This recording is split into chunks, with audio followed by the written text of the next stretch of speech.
அனைவருக்கும் வணக்கம். இந்த 2025ல அக்டோபர் மந்த் நம்மளுடைய ராசி மற்றும் நம்மளுடைய லக்னத்துக்கு எப்படி இருக்கு அப்படிங்கறத இப்ப நம்ம டீடைலா கிளியரா பார்க்கலாம். வீடியோவை ஸ்டார்ட் பண்றதுக்கு முன்னாடி நீங்க நம்ம சேனலை சப்ஸ்கிரைப் பண்ணாம இருந்தீங்கன்னா மறக்காம சப்ஸ்கிரைப் பண்ணிக்கோங்க. அப்படியே பக்கத்துல இருக்க பெல் சிம்பலை கிளிக் பண்ணிக்கோங்க. அப்பதான் நாங்க போடுற இதுக்குள்ள யூஸ்ஃபுல்லான வீடியோக்கள் உங்களுக்கு உடனுக்குடனே நோட்டிபிகேஷனாக கிடைக்கும்.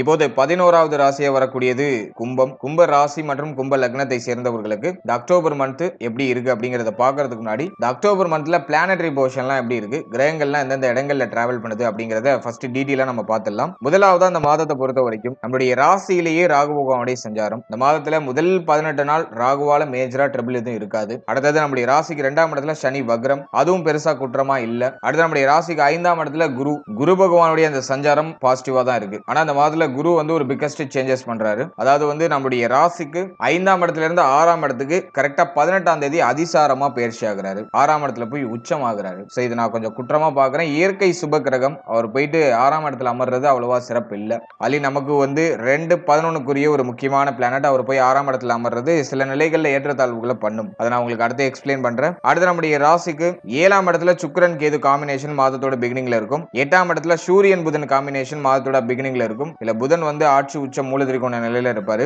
அடுத்தது வந்து பார்த்தோம்னா செவ்வாய் நம்மளுடைய ராசிக்கு 9ஆம் இடத்துல டிராவல் பண்ணுவாரு. இந்த மாதத்துல கிரகங்களுடைய நகர்வை பொறுத்த வரைக்கும் 2ஆம் தேதியே பார்த்தோம்னா புதனுடைய பயிற்சி. புதன் வந்து அஷ்டமாதிபதி 9ஆம் இடத்துக்கு டிரான்சிட் ஆயிடுறாரு. அதே போல வந்து சூரியன் வந்து மாதத்தோட செகண்ட் ஹாஃப்ல கரெக்டா 17ஆம் தேதி தான் வந்து நம்முடைய ராசிக்கு 8ஆம் இடத்துல இருந்து 9ஆம் இடத்துக்கு டிரான்சிட் ஆகி நீச்சம் ஆகுறாரு. 7ஆம் அதிபதி நீச்சம் 9ஆம் இடத்துல பாகியஸ்தானமா இருக்கிறதுனால பரவாயில்ல நம்ம எடுத்துக்கலாம். இருந்தாலும் 7ஆம் அதிபதி நீச்சம் ஆக கூடாது. அடுத்தது நம்ம பார்க்கிறது 8ஆம் தேதி மாதத்தோட பிகினிங்லயே பார்த்தோம்னா சுக்கிரன் வந்து நீச்சமாகிறாரு. சுக்கிரன் வந்து நமக்கு 7ஆம் இடத்துல இருந்து 8ஆம் இடத்துக்கு டிரான்சிட் ஆகி நீச்சமாகிறாரு. யோகமான கிரகங்கள் எல்லாம் வீக் ஆகுது. ரொம்ப முக்கியமான பிளானட்ல அந்த மாதத்துல வீக் ஆகுது, நீச்சம் பலம் இழக்குது. அடுத்தது வந்து பார்த்தோம்னா 24ஆம் தேதி புதன் மீண்டும் பயிற்சியாகி நம்முடைய ராசிக்கு 10ஆம் இடத்துக்கு போயிடுறாரு. அதே போல வந்து 27ஆம் தேதி செவ்வாய் நம்முடைய ராசிக்கு 10ஆம் இடத்துக்கு டிரான்சிட் ஆகி ஆட்சி ஆகிறாரு. இதுதான் அந்த மாதத்துக்கான பிளானட்டரி பொசிஷன். இப்போது இந்த மாத ராசி பலன்களை நம்ம டீடைலா கிளியரா பார்க்கலாம். இந்த அக்டோபர் மாதத்தை பொறுத்த வரைக்கும் முக்கியமான பிளானட்லாம் நீச்சம். குருவும் அதிசார பயிற்சியில நம்முடைய ராசிக்கு 6ஆம் இடத்துல வந்து உச்சமாகிறாரு. எனவே குழப்பத்தன்மை அதிகரிக்கும். இதுதான் நான் ஃபர்ஸ்ட் உங்களுக்கு சொல்றது. ஜென்மத்துல இருக்கிற ராகு இப்போ ஃப்ரீயா கேம் ஆடும். அதுலயும் வந்து ராகு வந்து கும்பத்துல வலிமை அடைவாருங்கிற ஒரு விதியும் வருது. அதுல வலிமையான கெடுபலன்களை ராகு ஜென்மத்துல இருந்து கொடுக்கும். தலை முகம் இது சம்பந்தமான விஷயங்களை கவனமா இருக்கணும். அதிகமா யோசிக்கிறத குறைச்சிடணும். ராகு வந்து ஜென்மத்துல இருந்து ஓவரா திங்க் பண்ண வைக்கும். அடிக்கடி குழப்பத்திலேயே சிக்கிக்க வைக்கும். தெளிவா ஒரு முடிவு எடுக்க முடியல, தெளிவா ஒரு பாதையை கண்டுபிடிக்க முடியலங்கிற ஒரு குறையை இது கொடுக்கும். அதனால மைண்ட கொஞ்சம் தெளிவா வச்சுக்கோங்க. மற்றவர்கள் சொல்றத அப்படியே ஃபாலோ பண்ணாதீங்க. யாரு நமக்கு நல்லதுக்கு சொல்றா, யாரு கெட்டதுக்கு சொல்றான்னு கொஞ்சம் அனலைஸ் பண்ணி டிராவல் பண்ணுங்க. மத்தவங்க சொல்றத அப்படியே கண்மூடித்தனமா ஃபாலோ பண்ணீங்கன்னா அந்த இடத்துல நீங்க வீழ்ச்சியை சந்திக்கிறதுக்கு வாய்ப்பு இருக்கு. அதனால உங்களுடைய சிந்தனை, உங்களுடைய முக்கியமான முடிவுகள், முக்கியமான மாற்றங்கள் இதெல்லாம் இந்த மாதத்துல கொஞ்சம் அவாய்ட் பண்ணிக்கோங்க. ஓவரா யோசிச்சாலே இந்த மாதத்துல குழப்பம் வந்துடும், பிரச்சனை வந்துடும். இல்ல ஓவரா யோசிக்கிறதெல்லாம் டோட்டலா அவாய்ட் பண்ணிடணும். மைண்ட கொஞ்சம் ரிலாக்ஸா வச்சுக்கணும். அதே மாதிரி கோப உணர்வுகளை குறைச்சிக்கணும். அடிக்கடி கோபம் வரும், டக்குன்னு கோபம் வரும் இந்த மாதத்துல. ஆல்ரெடி கும்பம் வந்து பார்த்தோன்னா சைலண்டா இருக்கிற மாதிரி இருப்பாங்க அவங்க. ஆனா கோவப்பட்டாங்கன்னா பக்கத்துல யாராலையும் நிக்க முடியாது, அந்த அளவுக்கு கோபம் வரும். இந்த மாதத்தை பொறுத்த வரைக்கும் மைண்ட் பிரஷரா கொஞ்சம் அதிகமா அந்த பிரஷரை ப்ரொடியூஸ் பண்றதுனால அது வந்து கோபமா வெளிப்படுறதுக்கு வாய்ப்பு இருக்கு. அதனால சுத்தி இருக்கவங்க மேல கோவப்படாம கொஞ்சம் நம்ம கோவத்தெல்லாம் கண்ட்ரோல் பண்ணி மைண்ட் ரிலாக்ஸா வச்சு டிராவல் பண்ணோம்னா அந்த மாதம் பாசிட்டிவா அமையும். முதல்ல நான் கொடுக்கறது மைண்டை கொஞ்சம் ரிலாக்ஸ் பண்ணிக்கோங்க. ஓவரா யோசிச்சு குழப்பிக்க வேண்டாம். அடுத்த 2ல சனி வக்ரம், 2ஆம் அதிபதி 6ல போய் உச்சம் ஆகுறாரு. இப்போ வந்து இது வந்து என்ன பண்ணுது அப்படின்னு பார்க்கும்போது குடும்பம் சார்ந்த சிந்தனை அதிகப்படுத்துது. 6ல போய் உச்சமான குடும்பத்துல கொஞ்சம் சுமை அமைப்பு, குடும்பத்துல தேவைகள் அதிகரிக்கிறது. குடும்பத்துல வந்து பார்த்தோன்னா ஒரு மாதிரி குழப்பத்தன்மைகள் மேலோட்டமா அப்படியே எட்டி பார்க்கிறது. 6ஆம் இடத்துல போய் அமரும் போது வந்து பார்த்தோன்னா ஃபேமிலி கூட இப்போ ஒன்னா இருக்க முடியாது. ஒரு சிலர் வந்து தொழில் நிமித்தமாகவோ உத்தியோக நிமித்தமாகவோ அல்லது ஸ்டூடெண்ட்ஸா இருக்கீங்கன்னா கல்வி சார்ந்த விஷயங்கள் நிமித்தமாகவோ ஃபேமிலி விட்டு பிரிந்து இருக்கிறது. அல்லது ஃபேமிலி கூட இருக்கீங்கன்னா ஃபேமிலி கூட அடிக்கடி கருத்து போராட்டம், நீங்க சொல்றது அவங்களுக்கு ஒத்து வராது, அவங்க சொல்றது உங்களுக்கு ஒத்து வராது, இப்படி ஒரு மாதிரி கருத்து போராட்டத்தை கொடுக்கிறது. இப்படி ஏதாச்சும் ஒரு மாதிரி ஏற்றத்தாழ்வுகளை பண்ணும். பாத சனி வேற நடந்துட்டு வக்ர சனியா இருக்கிறதுனால பாதிப்புகள் குறையுது. குரு பார்வை 2ல இருக்கிறதுனால சமாளிக்கிறதுக்கான ஒரு கெபாசிட்டி கிடைக்குது. என்ன குழப்பம் வந்தாலும் ஃபேமிலில அதை சமாளிப்பீங்க. சோ அதை நான் வந்து உங்களுக்கு பாசிட்டிவா சொல்றேன். ஆனா இந்த மாதத்தை பொறுத்த வரைக்கும் ஃபேமிலில ஒரு மாதிரி சுமையான அமைப்பு இருக்கும், குழப்பத்தன்மைகள்லாம் இருக்கும். எதுக்கும் ஓவரா ரியாக்ட் ஆகி பிரச்சனையில இன்னும் நம்ம எண்ணெய் எடுத்து ஊத்திடக்கூடாது. அதனால அதுல நம்ம கொஞ்சம் கவனமா இருக்கணும். ஏதாச்சும் குழப்பத்தன்மைகள் எட்டி பார்க்குற மாதிரி இருந்துச்சுன்னா அந்த இடத்துல இல்லாம நீ நீங்க கொஞ்சம் நழுவி வெளில வந்துடுறது நல்லது. அது உங்களுக்கு இன்னொரு அற்புதமான வளர்ச்சியை கொடுக்கும். அடுத்தது நம்ம பாக்குறது இந்த மாதத்துல ஃபர்ஸ்ட் ஹாஃப்ல மேஜரா எந்த ட்ரபிளும் இருக்காது. ஃபர்ஸ்ட் ஹாஃப் பொறுத்த வரைக்கும் பரவாயில்ல. முதல் 10 நாள் உங்களுக்கு வந்து எல்லாமே ஆவரேஜா அஸ்யூஷுவலா போகும். 10ஆம் தேதிக்கு மேல தான் அந்த சின்ன சின்ன கரப்ஷன், சின்ன சின்ன சேஞ்சஸ் இதெல்லாம் நடக்க ஆரம்பிக்கும். இல்ல 10ஆம் தேதிக்கு மேல தான் கவனம் தேவை. முதல் 10 நாள் உங்களுக்கு ஆல்மோஸ்ட் பாசிட்டிவா தான் போகும். அதனால பயப்பட வேண்டாம். அடுத்தது இந்த அக்டோபர் மாதத்தை பொறுத்த வரைக்கும் பேச்சு வார்த்தைகள நிதானமா இருக்கணும். அதே போல உங்களுடைய நேத்திரம், கண் சம்பந்தமான விஷயங்கள கவனமா இருக்கணும். இதுல எல்லாம் ஏதாச்சும் ஒரு சில ஏற்றத்தாழ்வுகள், பாதிப்புகள் ஏற்பட வாய்ப்பு இருக்கு. அடுத்த இந்த மாதத்துல முக்கியமா சொல்ல வேண்டிய பார்ட் எதுனாக்கா வந்து உங்களுடைய ஹெல்த், உடல் ஆரோக்கியத்துல கொஞ்சம் தனியா அக்கறை செலுத்திக்கிறது நல்லது. ஏன்னா 7, 8 அதே மாதிரி 6 இந்த பாவங்கள்லாம் ஆக்டிவேட் ஆகுது. அதெல்லாம் வந்து ஹெல்த்ல கொஞ்சம் ஒரு மாதிரி வீக் பண்றதுக்கு வாய்ப்பு இருக்கு. அதனால உடல் ஆரோக்கியத்துல தனியா அக்கறை செலுத்திக்கோங்க. டயத்துக்கு சாப்பிடுங்க, டயத்துக்கு தூங்குங்க, ஹெல்த்தியான ஃபுட் அதிகமா எடுத்துக்கோங்க. அதே மாதிரி தூக்கமின்மைங்கிற பிரச்சனை இந்த மாதத்துல வரும். அதனால தூக்கத்துல எல்லாம் எந்த ஒரு காம்ப்ரமைஸ் பண்ணிக்காம டயத்துக்கு தூங்கணும். சோ அதெல்லாம் நீங்க பாத்துக்கணும். வயிறு சம்பந்தப்பட்ட பிரச்சனை, அதே போல வந்து கேஸ் ட்ரபிள் அப்படிங்கிற கேஸ், வயிற்றுல வந்து ஏதாச்சும் கேஸ் ஃபார்ம் ஆகுறது, அது சார்ந்த வகையில பிரச்சனை. அதே மாதிரி வந்து கழிவு நீக்க உறுப்புகள், உஷ்ணாதிக்கம் சார்ந்த பிரச்சனை, இதெல்லாம் ஏதாச்சும் எட்டி பார்க்க வாய்ப்பு இருக்கு. அதை ஹெல்த்ல கொஞ்சம் தனியா அக்கறை செலுத்திக்கோங்க. வெளியிடங்கள்ல அதிகமா சாப்பிட்றத அவாய்ட் பண்ணிக்கோங்க. இந்த நேரத்துல உணவே விஷமா மாறது வாய்ப்பு இருக்கு. சாப்பிடுற ஃபுட்டு நல்ல ஃபுட்டானு கொஞ்சம் அனலைஸ் பண்ணி சாப்பிடுங்க. எனவே உடல் ஆரோக்கியம், மன ஆரோக்கியத்துல கொஞ்சம் தனி அக்கறை தேவை. அது மட்டும் நீங்க கொஞ்சம் பராமரிச்சுக்கணும் இந்த மாதத்துல. அடுத்தது இந்த மாதத்தை பொறுத்த வரைக்கும் தொழில், உத்தியோகம் இதுல ஏதாச்சும் பிரச்சனை இருக்கா அப்படின்னு பார்க்கும்போது ஃபர்ஸ்ட் ஹாஃப்ல எந்த பிரச்சனையும் இல்ல. தொழில் உத்தியோகம்லாம் எப்போதும் போல ஸ்மூத்தா நகருது. மேஜரா எந்த ட்ரபிளும் இல்ல. ஆனா செகண்ட் ஹாஃப்ல வந்து பார்த்தோன்னா தொழில் உத்தியோகம் சார்ந்த வகையில ஒரு மாதிரி குழப்பத்தன்மைகளை கொடுக்கும். ஒரு மாதிரி சுமை அமைப்புகளை கொடுக்கும். நிறைய பேர் வந்து பார்த்தோன்னா தொழில் உத்தியோகத்தை டிஸ்கண்டினியூ பண்ணிடலாமான்லாம் யோசிப்பாங்க. அல்லது இதை விட்டு வேற ஏதாச்சும் சேஞ்சஸ் பண்ணா நல்லா இருக்கும், இன்னும் கொஞ்சம் சம்பளம் கூட கிடைச்சா நல்லா இருக்கும், கமிட்மெண்ட் அதிகரிக்கிறது, இன்னும் கொஞ்சம் சம்பளம் கூட கிடைச்சா நல்லா இருக்குங்கிற எதிர்பார்ப்பு குணத்தை கொடுக்கும். மாற்றத்தை நோக்கி அந்த ஒரு மனநிலை கொடுக்கும். தொழில் உத்தியோகத்தை பொறுத்த வரைக்கும் செகண்ட் ஹாஃப்ல எந்த ஒரு பிகஸ்ட் சேஞ்சஸும் பண்ணாம இருக்கிறது நல்லது. இருக்கிறத ஜஸ்ட் மூவ் ஆன் பண்ணுங்க. அப்படி போய் ஏதாச்சும் நான் மாற்றம் பண்றேன்னு பண்ணீங்கன்னா அதுல ஏதாச்சும் போய் லாக் ஆகிறதுக்கு வாய்ப்பு இருக்கு. அதனால தொழில் உத்தியோகத்துல கொஞ்சம் கவனமா அக்கறையோட இந்த மாதத்துடைய செகண்ட் ஹாஃப்ல நீங்க டிராவல் பண்ணணும். குறிப்பா 8ஆம் தேதிக்கு மேல அவ்வளவா ஃபேவரா இல்ல. அதனால 8ஆம் தேதிக்கு மேல நீங்க வந்து கொஞ்சம் கவனமா இருக்கணும். 10ஆம் தேதி வரைக்குமே உங்களுக்கு பரவாயில்ல. ஆனா வந்து 8ஆம் தேதியில இருந்து அந்த சிம்டம்ஸ் ஆரம்பிச்சிடும். அதே மாதிரி இந்த மாதத்தை பொறுத்த வரைக்கும் நீங்க ஒரு தொழில் பண்றவங்களா இருக்கீங்கன்னா அதிகமா இன்வெஸ்ட் பண்ணி எதுலயும் போய் லாக் ஆயிடாதீங்க. பொருளாதார ரீதியா ஒரு சில ஏற்றத்தாழ்வுகளை சந்திக்கிறதுக்கு வாய்ப்பு இருக்கு. பொருளாதாரம் போய் ஏதாச்சும் ஒரு விஷயத்துல முடங்குறதுக்கு வாய்ப்பு இருக்கு. அதனால வந்து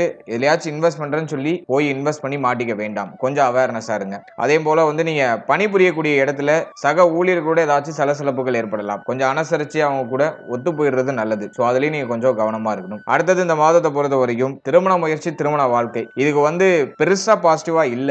ஏனாக்கா சுக்கிரன் நீச்சம், 7ஆம் அதிபதி நீச்சம், 7ஆம் இடத்துல ஆல்ரெடி கேது, குரு பகவானும் வந்து 6ஆம் இடத்துல மறைகிறாரு, அதுலயும் உச்சமாகிறாரு. சோ இந்த அமைப்புலாம் நம்ம அனலைஸ் பண்ணி பார்க்கும்போது திருமண முயற்சிக்கு இந்த மாதம் அவ்வளவா ஃபேவரா இல்ல. திருமண முயற்சியில தள்ளி வைக்கிறது நல்லது. அப்படியே நீங்க இந்த மாதத்துல திருமண முயற்சியில பண்றீங்கனாலும் ஜாதக பொருத்தங்கள்லாம் கொஞ்சம் சரியா பார்த்து உங்களுக்கு கரெக்டான பார்ட்னரை சூஸ் பண்ணுங்க. அவசரப்பட வேண்டாம், அவசர முடிவுகள் எதுலையும் எடுக்க வேண்டாம். சோ அதுல மட்டும் நீங்க கொஞ்சம் கேர்ஃபுல்லா இருந்துக்கணும். அடுத்த திருமண வாழ்க்கையை பொறுத்த வரைக்கும் இந்த மாதத்துல வாழ்க்கை துணை, வாழ்க்கை துணையுடைய உறவு நிலை, வாழ்க்கை துணையுடைய உடல் ஆரோக்கியம் இது எல்லாத்துலயும் நீங்க கொஞ்சம் எக்ஸ்ட்ரா அக்கறை எடுத்துக்கணும். இந்த நேரத்துல உணர்ச்சி வசப்பட்டு வாழ்க்கை துணை மேல கோவப்படுறதுலாம் வாய்ப்பு இருக்கு. வாழ்க்கை துணையோட ஒத்து வராத சூழ்நிலைகள்லாம் நிறைய இருக்கும். நிறைய பேர் வந்து வாழ்க்கை துணை விட்டு பிரிந்தெல்லாம் இருக்கலாம். அப்படி பிரிந்து இருக்கிறவங்களுக்கு மேஜரா ட்ரபிள் இல்ல. வாழ்க்கை துணையுடைய ஹெல்த்ல மட்டும் கொஞ்சம் தனியா அக்கறை செலுத்திக்கணும். நீங்க ஒன்னா இருக்கீங்க அப்படின்னாக்கா வாழ்க்கை துணையுடைய உறவு நிலையிலையும் நீங்க கொஞ்சம் எக்ஸ்ட்ரா கேரிங்கோட இருக்கணும். இந்த நேரத்துல வந்து 2 பேருக்கும் ஒத்து போகாத நிலை அப்படிங்கிறது இருக்கும். ஒரு மாதிரி கருத்து போராட்டத்தை அதிகமா கொடுக்கும்.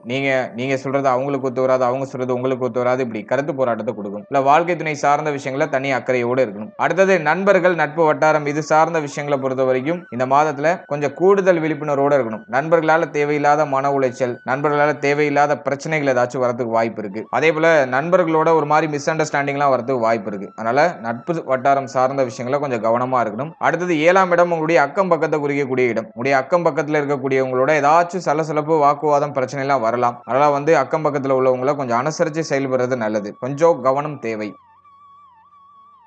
அடுத்தது நம்ம பார்க்கிறது பொருளாதாரம். பொருளாதாரத்தை பொறுத்த வரைக்கும் இந்த மாதத்துல முதல் 10 நாள் பெருசா பிரச்சனை இருக்காது. ஆனா 10ஆம் தேதிக்கு மேல பொருளாதார நெருக்கடி ஏற்படுறது வாய்ப்பு இருக்கு. ஒரு சிலர் வந்து கடன் வாங்க வேண்டிய சூழ்நிலைக்கு தள்ளப்படலாம். ஏதாச்சும் லோன் போட்டு ஏதாச்சும் மாற்றம் பண்ணலாம் அப்படின்லாம் ஐடியாவுக்கு வரலாம். கடன் பிரச்சனை ஒரு சிலருக்கு இருக்கலாம். கடன் சுழல்ல போய் மாற்றத்துக்கு வாய்ப்பு இருக்கு. ஆல்ரெடி நீங்க மாட்டி இருக்கீங்கன்னா அப்போ அந்த கடன் நெருக்கடி கொஞ்சம் அதிகமா இருக்கிற மாதிரி இருக்கும். ஆனா சமாளிச்சிடுவீங்க. சோ அது வந்து நான் உங்களுக்கு ஒரு பாசிட்டிவா ஒரு ப்ரெடிக்ஷன் கொடுக்குறேன். ஏன்னா வந்து குருவுடைய பார்வை வந்து சனி மேல இருக்கு. அதையும் வந்து 18ஆம் தேதிக்கு மேல பார்த்தோம்னா பார்த்தோம்னா உச்ச குரு 6ஆம் இடத்துல அமர்ந்து சனி பகவான தன்னுடைய 9வது பார்வையில பார்ப்பாரு. சோ சமாளிக்கிற கெப்பாசிட்டி வருது. ஆனா 18ஆம் தேதிக்கு மேல வந்து பார்த்தோம்னா பொருளாதார நெருக்கடி எல்லாம் உண்டாகும். பண தேவை அதிகரிக்கும். ஒரு சிலருக்கு கடன் வாங்க வேண்டிய சூழ்நிலை கூட வரலாம். அகலக்கால் வச்சு எதையும் மாட்டிக்க வேண்டாம். இந்த நேரத்துல வீம்புக்காக செலவு செய்யற அமைப்புலாம் வரும். நீயா நானா அப்படிங்கிற அந்த ஒரு போட்டியை கொடுத்து ஒரு மாதிரி வீம்புக்காக செலவு பண்ண வைக்கும். சோ அதெல்லாம் நீங்க கொஞ்சம் அவாய்ட் பண்ணிக்கிறது நல்லது. எனவே பொருளாதாரம் சார்ந்த விஷயங்களை கொஞ்சம் கண்ணும் கருத்துமா இருக்கணும். பணம் கொடுத்தல் வாங்கல் இது ரெண்டுலயுமே நீங்க கொஞ்சம் எக்ஸ்ட்ரா கேரிங்கோட இருக்கணும். அடுத்தது குழந்தை பாக்கியம், பிள்ளைகள் சார்ந்த விஷயம் இதெல்லாம் நம்ம அனலைஸ் பண்ணும்போது முதல் 18 நாள் மேஜரா ட்ரபிள் இல்ல. குழந்தை பாக்கியம் இல்லாதவங்களுக்கு குழந்தை பாக்கியம் கிடைக்கும். பிள்ளைகள் சார்ந்த வகையில மகிழ்ச்சி, ஆனந்தம், பிள்ளைகளுக்கு சுப விசேஷம், சுப மாற்றம் ஏதாச்சும் பண்றது, பிள்ளைகளுடைய உறவு நிலையில இருந்த குழப்பம் பிரச்சனை எல்லாம் சரியாகிறது, பிள்ளைகளால ஆதாயம் கிடைக்கிறது. இதெல்லாம் இந்த மாதத்துல வந்து ஃபர்ஸ்ட் ஹாஃப்ல உங்களுக்கு பாசிட்டிவா இருக்கு. ஆனா 18ஆம் தேதிக்கு மேல பிள்ளைகள் சார்ந்த விஷயங்களை கொஞ்சம் கவனமா இருக்கணும். அப்படியுமே பெருசா ட்ரபிள் கொடுத்துறாது. கொஞ்சம் கவனம் தேவை. அது ஏதாச்சும் கருத்து போராட்டத்தை கொடுக்கலாம். அதை மட்டும் நீங்க கொஞ்சம் சரி பண்ணிக்கிட்டீங்கன்னா போதும். மற்ற விஷயம்லாம் உங்களுக்கு மேஜரா ட்ரபிளா இல்ல. அதே போல காதல் உறவு, பூர்வீக சொத்து இது சார்ந்த விஷயங்களை பொறுத்த வரைக்கும் ஃபர்ஸ்ட் ஹாஃப்ல சின்ன சின்ன ஒரு மாதிரி மிஸ் அண்டர்ஸ்டாண்டிங் இருக்கும். ஆனா செகண்ட் ஹாஃப் உங்களுக்கு ஃபேவரா மாறிடும். பூர்வீக சொத்துல ஏதாச்சும் பிரச்சனை இருக்குனாக்கா அதெல்லாம் வந்து உங்களுக்கு சாதகமா முடியும். பூர்வீக சொத்தை வந்து அனுபவிக்கிறதுக்கான வாய்ப்புகள் கிடைக்கும். பூர்வீக சொத்தை வித்து ஏதாச்சும் மாற்றம் பண்றதுக்கு தயாராகுவீங்க. அதே போல இந்த மாதத்துல 5ஆம் இடத்துல குரு பகவான் அமர்ந்து இருக்கிறதுனால காதல் உறவும் பெருசா மைனஸா இருக்காது. காதல் உறவு சார்ந்த விஷயத்திலும் ஓரளவுக்கு மகிழ்ச்சி ஆனந்தம்லாம் கிடைக்கும். நிறைய பேருக்கு புதிய காதல் உறவுலாம் கிடைக்கிறதுக்கு வாய்ப்பு இருக்கு. எனவே காதல் உறவு சார்ந்த விஷயங்கள்ல பெரிய அளவுல தடுமாற்றங்கள் எதுவும் இல்ல. ஆனா செகண்ட் ஹாஃப் கொஞ்சம் டவுன் பண்றதுக்கு வாய்ப்பு இருக்கு. ஃபர்ஸ்ட் ஹாஃப்ல பெருசா ப்ராப்ளம் இல்ல. 18ஆம் தேதிக்கு மேல கொஞ்சம் ஒரு மாதிரி மன உளைச்சல், மன வருத்தங்களை கொடுக்கலாம். கொஞ்சம் அவேர்னஸா இருக்கணும். அடுத்த ஸ்டூடெண்ட்ஸ் மாணவ மாணவிகளை பொறுத்த வரைக்கும் இந்த மாதத்துல சூரியன், புதன் இந்த கிரகங்கள்லாம் ஓரளவுக்கு பரவாயில்ல. ஆனா சூரியன் நீச்சமாகிற மாதம், ஆனா 2ஆம் அதிபதி ஆட்சி ஆகிற ஒரு மாதம் அப்படிங்கிறதுனால கல்வி சார்ந்த விஷயங்கள பெருசா ட்ரபிள் எதுவும் இருக்காது. இருப்பினும் மாணவ மாணவிகளுக்கு ஹெல்த் ரீதியா ஏதாச்சும் ட்ரபிள கொடுக்கலாம், அல்லது மன ஆரோக்கியம் ஏதாச்சும் பாதிக்கப்படலாம், அல்லது நிறைய கவனச்சிதறல கொடுக்கலாம். எனவே ஸ்டூடெண்ட்ஸ் கொஞ்சம் கவனத்தோட செயல்பட்டாலே இந்த மாதத்துல நல்ல ரிசல்ட் அடையலாம். இந்த படிப்புல கொஞ்சம் எக்ஸ்ட்ரா கேர் எடுத்து நீங்க கவனம் செலுத்தும் போது நல்ல பலன்கள் அப்படிங்கிறது கிடைக்கும். ஆனா பெரிய அளவுல தடை தாமதங்கள் எதுவும் கல்வி சார்ந்த வகையில இல்ல. ஓவராலா இந்த அக்டோபர் மந்த்தை பொறுத்த வரைக்கும் கும்ப ராசி, கும்ப லக்னம் உடைய முடிவுகள், மாற்றங்கள் இதுல மட்டும் கொஞ்சம் கவனமா இருங்க. 3வது நபர் சொல்றத அப்படியே கண்மூடித்தனமா நம்பாம உங்க மனசுக்கு எது சரின்படுதோ அதை மட்டும் பண்ணுங்க. அதே போல வந்து இந்த மாதத்துல உங்களுடைய உடல் ஆரோக்கியத்துல கவனம் செலுத்திக்கோங்க. இதை மட்டும் நீங்க மேஜரா பார்த்துட்டாலே போதும். மற்ற விஷயங்களை சமாளிச்சிடுவீங்க, சமாளிச்சு நகர்ந்துருவீங்க. அது வந்து கும்பத்துக்கு இருக்கிற ஒரு பாசிட்டிவான விஷயம். வாழ்த்துக்கள். இப்போ நீங்க இது வரைக்கும் பார்த்த அந்த பொது பலன்கள் அப்படிங்கிறது ஒரு கோச்சார பலன்கள் தான். இது உங்களுடைய ஜனனகால ஜாதகத்துல நடக்கக்கூடிய தசா புக்தி அந்தரம் பிளஸ் உங்களுடைய ஜனனகால ஜாதகத்துல இருக்கக்கூடிய அந்த பிளானட்டரி பொசிஷன் இதை பொறுத்து ஒரு சில ஏற்றத்தாழ்வுகளை சந்திக்கும். எனவே 100% பிரிடிக்ஷன் எடுக்கிறதுக்கு உங்களுடைய ஜனனகால ஜாதகத்தை ஆய்வு பண்றது நல்லது. உங்களுக்கு இப்போ என்ன தசா புக்தி நடந்துட்டு இருக்கு, அது யோக தசையா அவயோக தசையா? யோக தசையா இருந்துச்சுன்னா அந்த 7.5 சனி பிளஸ் வந்து இந்த நெகட்டிவான இன்ஃபுளுன்ஸ் பண்ணக்கூடிய அந்த கோச்சார கிரகங்களுடைய பாதிப்பு உங்களுக்கு பெரிய அளவுல இருக்காது. அதுவே அவயோக தசையா இருந்துச்சுன்னா அந்த கோச்சாரத்துல சொல்லப்பட்டிருக்க அந்த நெகட்டிவான இன்ஃப்ளூயன்ஸ் உங்களுக்கு அதிகமா இருக்கும். இதுதான் பாயிண்ட். அதனால உங்களுக்கு நடக்கிறது யோக தசையா அவயோக தசையா, இந்த கோச்சாரம் உங்களுக்கு எவ்வளவு பர்சன்டேஜ் வந்து உங்களுக்கு இம்பாக்ட் பண்ணும் அப்படிங்கறத உடைய தசாபுக்தி அந்தரம் பிளஸ் உங்களுடைய ஜாதகத்துல சனி எந்த இடத்துல போஷன் ஆயிருக்காரு பிளஸ் வந்து மற்ற கிரகங்கள்ல எந்தெந்த இடங்கள்ல போஷன் ஆயிருக்கு அதை பொறுத்து ஒரு சில ஏற்றத்தாழ்வுகளை சந்திக்கும். எனவே உங்க ஜனனகால ஜாதகத்தை கொஞ்சம் அண்டர்ஸ்டாண்ட் பண்ணிட்டு இந்த கோச்சாரத்தை நீங்க எடுத்து சூப்பர் கம்போஸ் பண்ணும்போது உங்களுக்கு ஒரு தெளிவு, இன்னும் கொஞ்சம் அதிகமான புரிதல் அப்படிங்கிறது கிடைக்கும். எனவே உங்களுடைய ஜனனகால ஜாதகத்தை உங்களுடைய குடும்ப ஜோதிடத்தை கொடுத்து ஒரு வாட்டி ரீட் பண்ணிட்டு கோச்சாரத்தை நீங்க எடுத்து சூப்பர் கம்போஸ் பண்ணுங்க. அது இன்னும் உங்களுக்கு வந்து தெளிவான ஒரு மனநிலையை கொடுக்கும். மேலும் நம்முடைய சேனல்ல இதுக்கு முன்னாடி ஒரு லக்னம், ஒரு ராசி, ஒரு நட்சத்திரம் இது எல்லாத்துக்கும் ஜெனரல் பிரிடிக்ஷன் அப்படிங்கிற ஒரு செக்மெண்ட்ல வாழ்க்கை பலனை நம்ம டீடைலா எக்ஸ்பிளைன் பண்ணி ரிலீஸ் பண்ணிருக்கோம். அந்த பதிவுலாம் நீங்க பார்க்காம இருந்தீங்கன்னா மறக்காம செக் பண்ணி பாருங்க. அதை பார்க்கும்போது உங்களை பற்றிய, உங்களுடைய வாழ்க்கை பற்றிய ஒரு தெளிவு, ஒரு புரிதல் உங்களுக்கு கிடைக்கும். மேலும் நம்மளுடைய சேனல்ல கோச்சார பொது பலன்கள்லாம் டீடைலா எக்ஸ்பிளைன் பண்ணி ரிலீஸ் பண்ணிட்டு வரோம். குரு பயிற்சி, சனி பயிற்சி, ராகு கேது பயிற்சி, அப்கமிங்ல இருக்கக்கூடிய இந்த குரு வக்ர பயிற்சி பிளஸ் வந்து சனி வக்ர நிவர்த்தி பலன் இதெல்லாம் அப்கமிங்ல நம்ம ப்ரிப்பேர் பண்ணிட்டு இருக்கோம். அதெல்லாம் உங்களுக்கு அடுத்தடுத்து ரிலீஸ் ஆகும். எனவே அந்த பதிவுகள்லாம் உங்களுக்கு வந்து சேரணும்னு ஆசைப்பட்டீங்கன்னா இந்த சேனலை மறக்காம சப்ஸ்கிரைப் பண்ணிக்கோங்க. மேலும் இந்த பதிவு பற்றிய ஃபீட்பேக்லாம் என்ன அப்படிங்கறத கமெண்ட் செக்ஷன்ல சொல்லுங்க. அடுத்தது உங்களுக்கு என்னென்ன காம்பினேஷன்ஸ்ல வீடியோஸ் கொடுக்க முடியும் அப்படிங்கறத நாங்களும் இன்னும் ரிசர்ச் பண்ணி ஒரு பெஸ்டான சர்வீஸ் உங்களுக்கு கொடுக்கறது நாங்க ட்ரை பண்றோம். And finally very limited time, so be cool, stay happy, stay healthy and enjoy. வாழ்த்துக்கள். நன்றி.